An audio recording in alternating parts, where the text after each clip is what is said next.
It's the 1st of January 2022, the first day of this new year. So we've begun this new year through building goodness. And we can create this goodness through our body, through our speech, through our minds. And as Buddhists, this is what we do. We cultivate this goodness out of the respect that we have for the Lord Buddha, who's the founder of this religion. And so he taught us to create goodness through our acts of generosity, and this is the starting point. And it's natural that when we seek out wealth in this world, and then we get that we attach to it. That's just something normal. But the Buddha saw that if there's too much attachment, if we have excessive greed in our hearts, then this will make the heart chaotic, really stir it up, and it won't be in a state of peace. And so we find various possessions and wealth in this world, and we consider it to be ours. But really, all of the wealth of this world belongs to the world. It doesn't belong to anyone else. But it's our minds that attaches to it and gives it this label of ours, our possessions. And we can use it to some degree when we stay in this world, but we're not able to take it beyond this world. And what's more, we waste our time in this world seeking all of it out.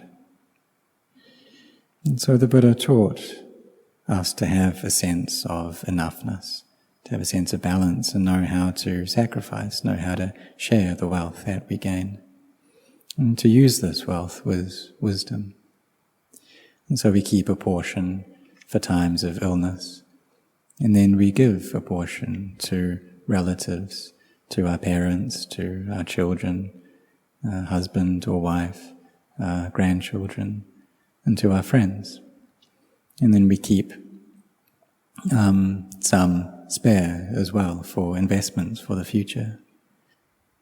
So if we gain wealth and we're overly stingy, then we won't have happiness.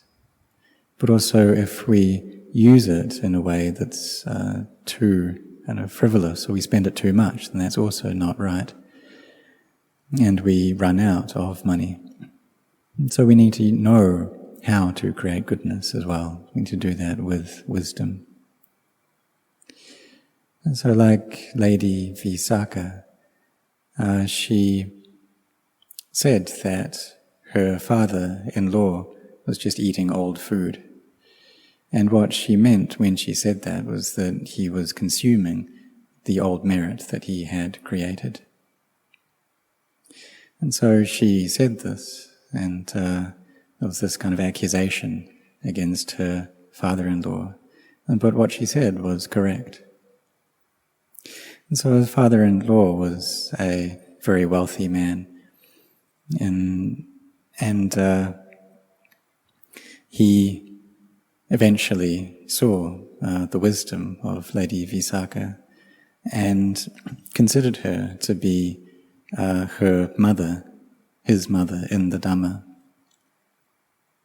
So sacrifice, it's a sense of sacrifice, it's really the best thing. And so we developed this initially through dana, through our generosity. But then when we get to the level of sila, of virtue, it's more difficult to find people who can do this. But these qualities of dana and sila, they form an important energy, a power, that we can use to understand the Dhamma. Some people have a lot of faith in creating merit through generosity. And you can see that this is something that they've created in the past.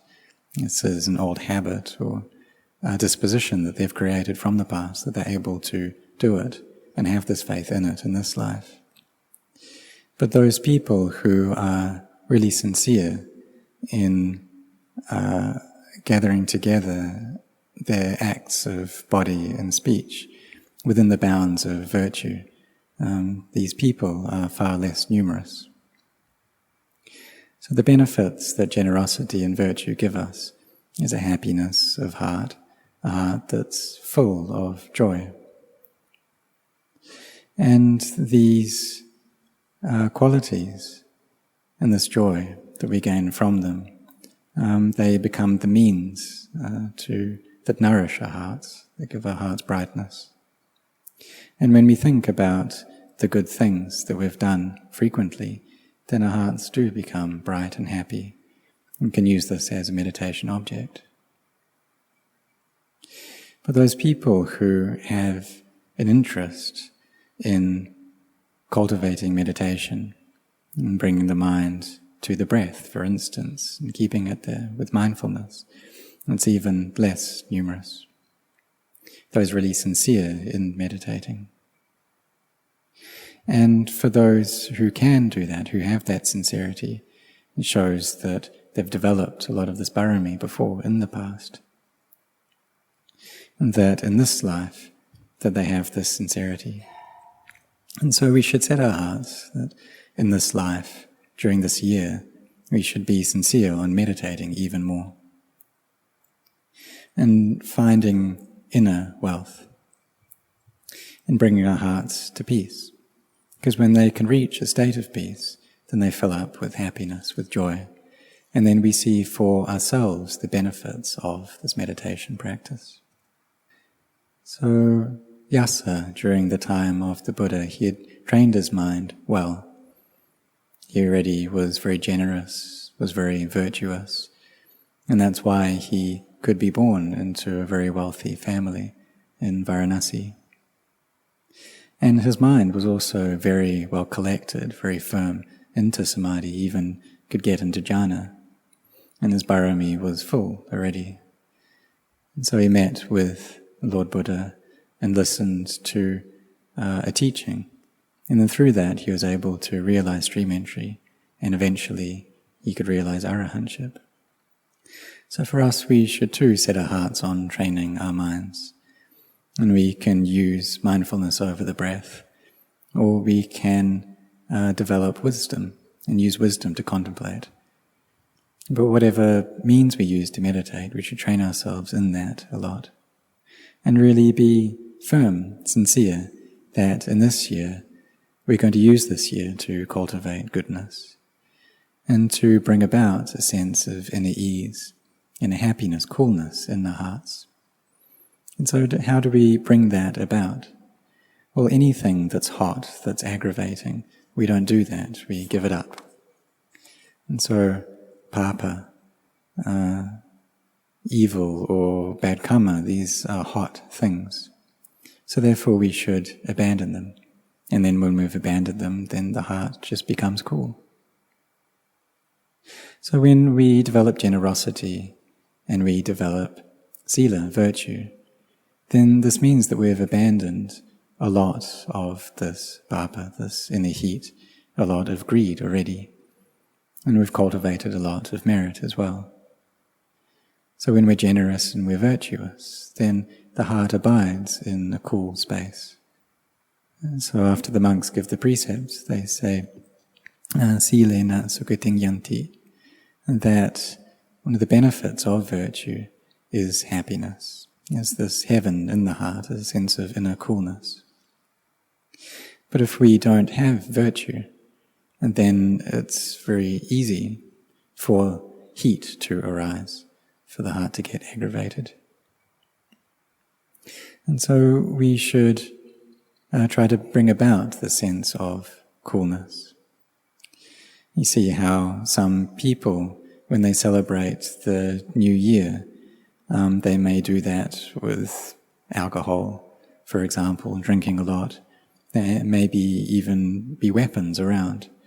And perhaps they don't use those weapons to harm people, but it's still against the law to own them. And so they can get into trouble just through having them around. And they're also of great danger to other people as well. So if we don't know how to live our lives well, then there won't be a sense of coolness in our lives. But if we know how to live well, what that means is that we know how to live with generosity and with virtue. And for us, we've celebrated the New Year with chanting and with meditation, and perhaps there have been some amusements as well, and that's just normal. As we've been working through the year, we can be quite tired. But we also haven't given up this practice of cultivating goodness through our chanting, through our meditation. And when we do these things, then this inner happiness arises. So when there's happiness there, then there's a sense of freshness within the heart. But it's something that we do need to cultivate, we do need to practice. Because if we don't practice, then there just won't be much happiness within our minds. And that's because the defilements are constantly pushing up, or causing things to happen within the heart. They're conditioning the mind. And this makes the mind all stirred up and aggravated, and makes it chaotic. But if we can bring the mind to stillness, then it stops proliferating, and then it settles into peace.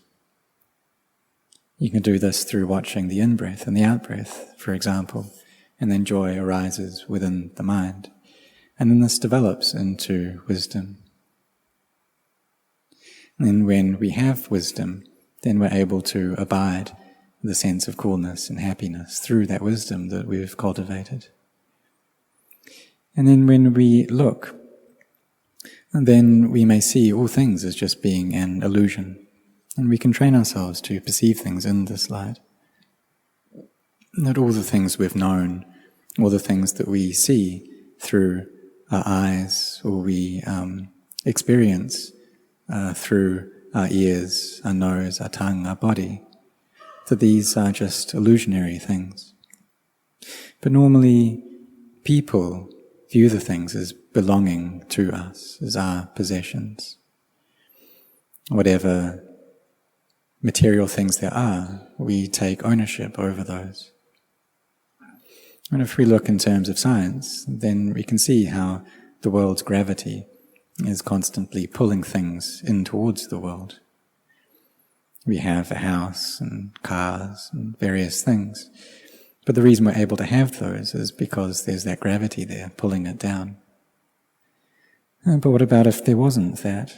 If these things really did belong to us, and they didn't belong to the world in any way, then the gravity wouldn't have any sway over them, and they'd be floating around. Even these bodies of ours that we depend upon, our bodies, the bodies of animals, and all the things, all the material things, they'd just be floating. But it's due to the gravity of the world that it can pull these things in towards it, all the material things, or the bodies that we take to be ours.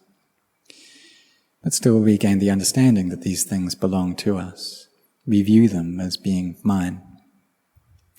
But these bodies, they depend upon a constant flow of breath.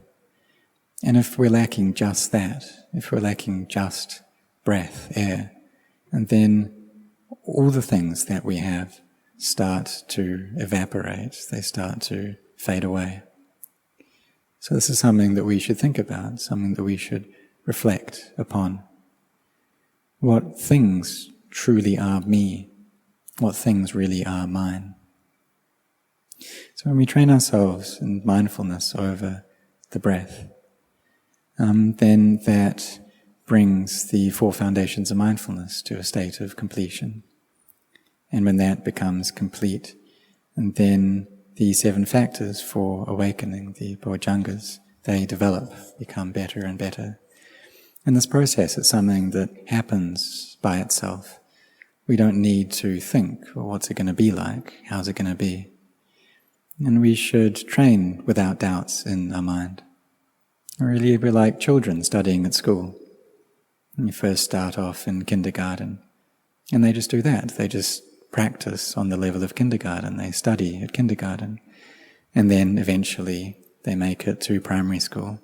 But then they just study in primary school. They just do that. And eventually to high school. But in whatever level. They just set their hearts on studying to that level. And slowly but surely they gain knowledge, and that increases until they go into tertiary education and they can graduate to the highest level. And so this is how things progress. So when we train ourselves to be mindful of the breath, then we gain knowledge of these things, and that just happens by itself. And when the 7 factors for awakening come up, and this just happens by itself, until eventually they reach a state of completion. And in the end, then we know and see the Dhamma. So may you be sincere in this way during this year, and so that you can experience this happiness, this coolness, through generosity, through virtue, and through mental cultivation.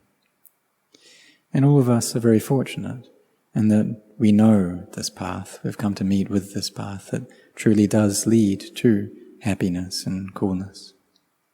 And if we didn't know about that, then we'd be just trying to find our happiness through the things of this world, because we don't know where else to find them. And we may get a lot of things, maybe too many things, and we just waste our time in that way. And in the end, we have to leave everything behind in this world. And so it's better for us to seek out internal wealth. And may all of you set your hearts on that.